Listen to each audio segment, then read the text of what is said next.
Sadli pastikan siap penuhi panggilan kejaksaan untuk dimintai keterangan.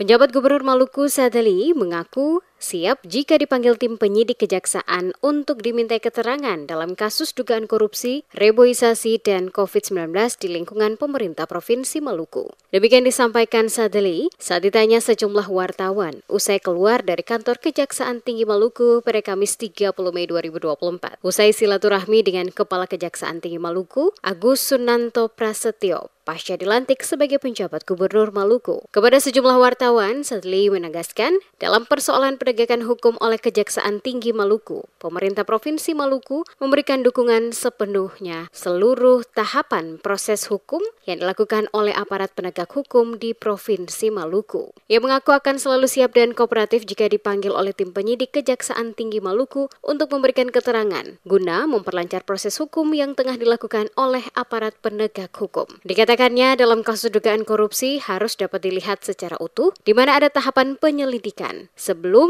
sampai pada tahap penyidikan, dan mekanisme tersebut lebih dipahami oleh kejaksaan dalam penanganan berbagai dugaan kasus-kasus korupsi. Oleh karena itu, tidak ada unsur kesengajaan untuk menghindari pemanggilan guna dimintai keterangan oleh tim penyidik Kejaksaan Tinggi Maluku dalam kasus dugaan korupsi, reboisasi maupun dana COVID-19 yang saat ini sementara dibidik oleh Kejaksaan Tinggi Maluku.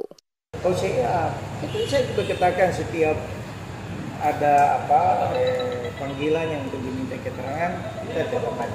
Para wartawan juga harus tahu pola proses ada penyelidikan dan penyidikan. Kalau penyelidikan tidak cukup bukti, jangan harus lanjut dengan penyidikan. Jadi mekanisme itu kejaksaan lebih tahu lah ya. Ya, memang kan tidak bisa dia harus ada penyidikan. Kalau tidak cukup untuk dibawa ke penyidikan, tidak mungkin. Kita pribadi kalau kejaksaan panggil pasti pada datang lah.